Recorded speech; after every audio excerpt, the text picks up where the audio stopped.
Hey guys, my name's Chris, and this is Financial Fitness, and I've got the economic ninja here. I didn't know when to start my snapping thing. And he's going to elaborate on what we've been talking about and reading about the lira falling. Yeah, so it's absolutely crazy. Lira's collapsing. It's been going on for a long time, actually. And now we see the president firing economists because he's blaming everyone but himself. Yeah, three of them. It's always somebody else's fault. Yeah, exactly. Well, and it's the three that disagreed with him, actually. The things that he's doing, they said, well, that's not going to work, and he fires them. So you can see where this is headed. They're grabbing at straws. Yeah. We just read about them raising the minimum wage 50%. Yeah. The things that they do when currencies are collapsing, it's crazy to watch. Yeah, it's crazy because we were going over some stats earlier, and one of the things that he did was that he increased the minimum wage by 50%. And it's crazy because I'm going, well, who's going to pay for that? Because the articles, we're not really seeing who's paying for that. So I have a feeling like my awesome governor in California, and you could tell by the way I say it, that's sarcasm if you can't sense it. When you just start raising minimum wage, the companies get destroyed because their margins go to nothing. I can't even imagine what an employer in Turkey is going through with having to see a 50% increase in minimum wage. That's just mind blowing to me. Yeah, how does that work? Does the government have to subsidize the employer? I haven't been able to find any good information on that yet. I'm sure there's going to be something coming down the road where they go, we're going to help you out, right? But I'll give you an example. In California's situation, no, they don't. They just, hey, this is the new minimum wage. You're going to pay it. We just made a law. And it's like, pound sand, I'm leaving California. Yeah. So technically 50% is so big, I would assume that the government has a plan over at Turkey to increase it, but I can't find any information. Well, that would bankrupt a McDonald's, Oh yeah, anything like that. Well, actually, that's a funny story because McDonald's margins are so amazing. I mean, just in their sodas and their Egg McMuffins. I mean, you look at the margins are actually pretty darn incredible. But at that point, I don't think it would necessarily bankrupt them. What would happen is business owners would go, well, do I want to have a business here anymore? I'm just going to leave the state. The headache of doing it. Yeah, or I'm just going to quit having business. And the thing is, if you kill your businesses, you kill your country. And a government doesn't realize that until it's too late. They want to keep building their war machine and conquering and doing all that stuff. Like, yeah, you realize that the only reason you have wealth is because people that make shoes, that own restaurants, that are cleaning people's homes, or service industries. Every type of business is building your government. And governments don't look at it like that. They look at it like we get to rule over you and take from you, rather than thank you for making us all great. So back to the lira. Yeah. They were, they're saying the inflation rate's like over 20%. And the U.S. is saying ours is like 6.8, which we all know that's a crock.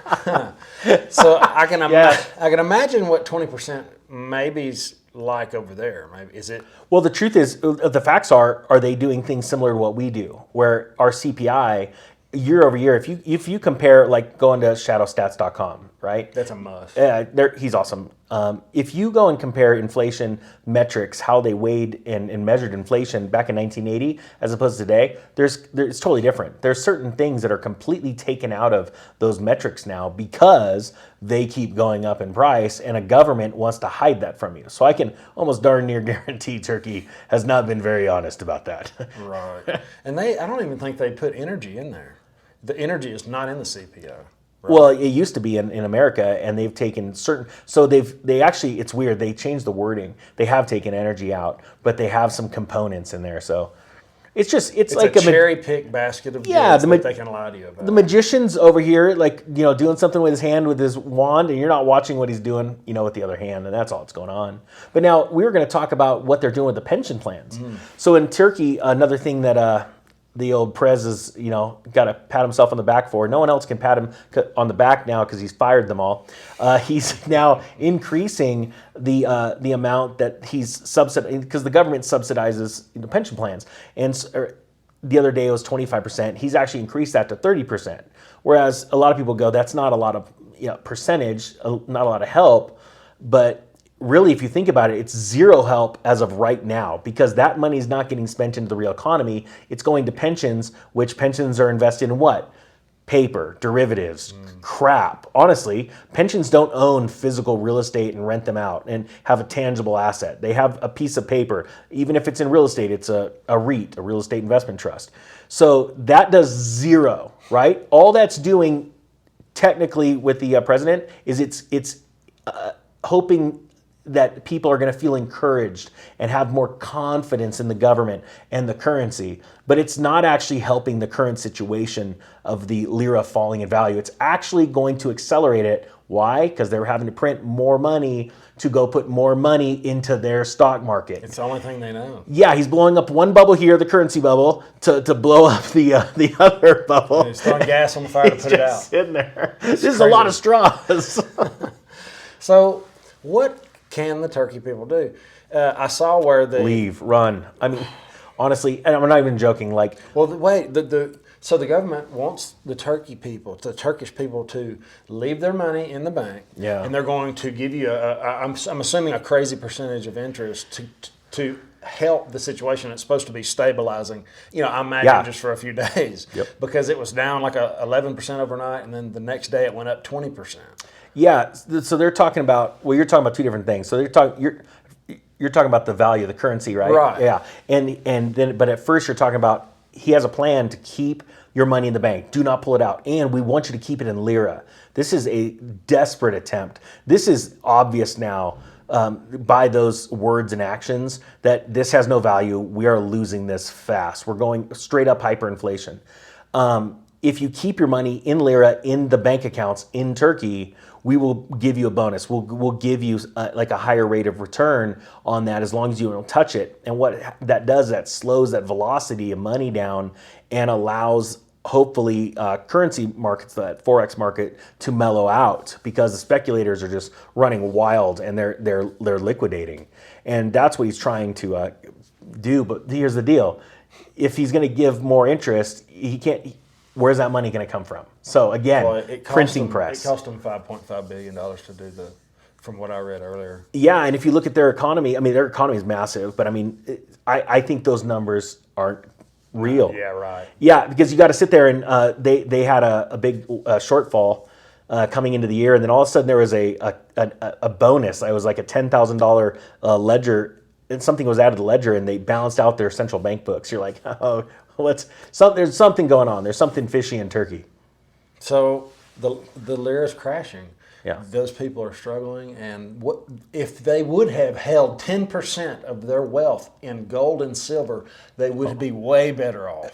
10%. Understatement of the century. I mean, we see that in Venezuela right now. If you would have had 10% of your net worth in gold, you would have exploded. Now, with that being said, their stock market's up. I mean, 59,000%. Yeah, it's tens of thousands of percent. It's just insane, right? But it doesn't matter, because if their food is up 60,000%, you've lost. You know what I'm saying? It's like that's the thing, but that's how easy it is. And you know what blows me away? And we're not going to get this comment now because I'm going to straight up call it out, but I hear this all the time. Well, you can't eat gold. Can't put it in my gas tank. Yeah, so I'm like, cool, I'll give you $1. I mean, I'm going to give you a $100 bill if you'll take this dollar and eat it, please. Or take it and push it down with a ramrod down to your fuel tank. And I want it to sit at the bottom. I'll just hand you $100 just to watch you do that. You're an idiot. And that's the truth, because it takes currency to buy something in a country. Okay, nobody takes gold, and that's another thing. People are always like, "Oh, we're going to go back to trading gold and silver." No, you're never going to do that. You want to know why? This is the cool thing. What is it like? Less than 0.1% of the world population has any silver or gold coins. Yeah, there's not even enough of it. Over. Why? Because wealthy people and banks have been buying it for centuries and slowly taking it out of your hands through monetary policy. So get that out of your mind. Anybody that, even on YouTube, building a YouTube channel on, we're going to go back to a silver standard, you have zero concept of how little there is out there.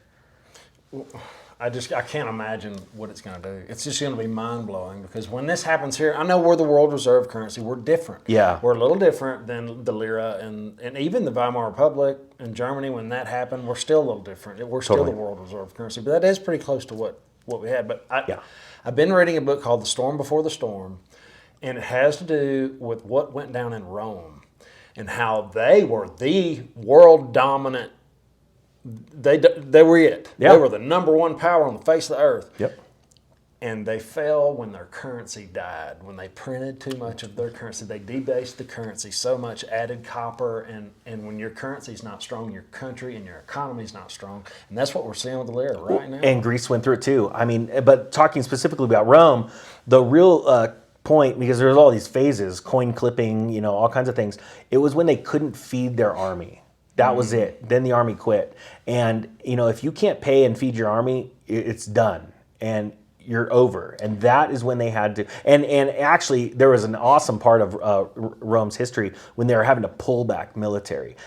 Great Britain actually went through the exact same thing before handing over, going through the Bretton Woods system. And when they were the world reserve currency, they were the standard, they had to start pulling back, and because they just couldn't afford it. And that's absolutely mind-blowing to me too. It's the same, Zimbabwe. Doug Casey asked the president of Zimbabwe, why did you print all that money? You knew it was going to happen. He said, we could not pay our military. We couldn't pay our elected officials. Yeah. It's the only thing they can do. They want you to think that they can do anything, that they've got it under control, but it's the only tool they have. Exactly. And what's crazy is, I would have loved to have watched an interview like that, because did Doug go, do you own gold? He just talked about it. That would be, oh man, can you imagine if Doug just went, do you own gold? And that would be just, first of all, just like, but it's like, why not gold back your currency? I mean, and that's the thing. When anybody starts to hyperinflate their currency, that's it. It's over. You're going to have to start all over again. Now, there is always a start, but the sad thing is, a lot of these currencies, when they start over after hyperinflation, they just start a new looking currency bill that's not backed by anything. A different fiat. Yeah, because all they can think about is their exports. They just want to export, and they want to be competitive. And one day, a country's going to wake up, and I have a feeling that's China. And China's going to, because they've already gold backed certain bonds, and I know that's where it's headed. So scary. And it's going to be a seriously, honestly, ballsy move. Sorry for a gold-backed digital yuan. It will be strong, and they have to be ready to be in a position where they're going to lose a lot of exports, because it's going to be worth a lot. But there's also a ton of value on having everybody wanting your currency. So that shift, I believe, is going to be happening in the next couple of years. And if it's digital, when we start talking about currencies, you think of paper. But it could be on your phone. It could be yuan, and it goes up in price every day because it's backed by gold or whatever it may be. It's going to be easy to. And remember, it's not going up in price. What's happening is everything else is trading down in value compared to that. So remember that USD index. People keep saying, "Hey, it's strong. It's doing good." What are you talking about? And I'm like, no, it's not doing well, because everything on Earth is going up, except other currencies. The only thing the US dollar does well is it stays strong right now against other currencies that are also crap. So it's still the cleanest dirty shirt. Yeah, exactly. The narrative's the same. Yeah. And then the dollar will probably do good one more time when all these currencies run to the dollar, because that's the way everybody's programmed. It's been that way for so long. My whole life, your whole life. Oh, yeah, totally. So if you have any... If you would like to hold gold, or you think there's a reason to have 10%, a minimum of 10% of your total portfolio in just over there in the corner, not doing anything, it just sits there. It's not much fun. It just kind of sits there. But when other things go down, the value of the hard asset goes up. You can use barrels of oil if you want to. They're just hard to tote around with you. You can put gold in your pocket. Yeah. You can put it on your neck. You can. Yeah. And it's just a way to store wealth. It's happened. It's worked like that for 6,000 years. God only put so much of it in the ground, and it's harder. It's getting harder and harder to get to. And they're pulling it off the COMEX, silver anyway. Yeah. Record. Yeah. Because people are waking up, and when I start, because I try to ask everybody I run into, you got gold and silver? And I'm starting to hear, yeah, I just bought some the other day. Yeah. Before, nobody was holding it. Can I jump in real quick? So you've got an affiliate link that you'll put in this. Absolutely. Make sure you put that in there. And it's to an awesome company that I've actually used for 10 years, and I love them. And so I want to pump your affiliate link because it helps you out. It doesn't cost the end user, but the cool thing is you can buy it, use this company, knowing I'm telling you I've used it for years, and you bought through them too. Yeah, they're awesome. And so one thing I want you to use that, because it doesn't cost you anything extra, and it's a clean click funnel literally to the actual site. It's not some scam site.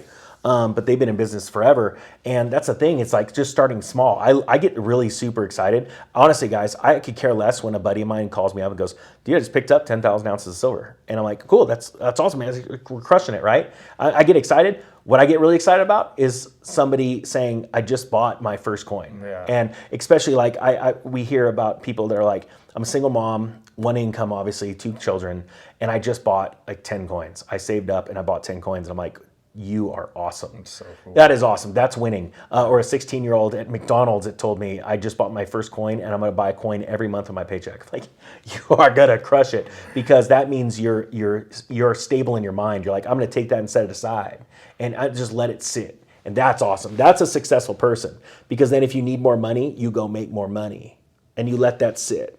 And that's what wealthy people do.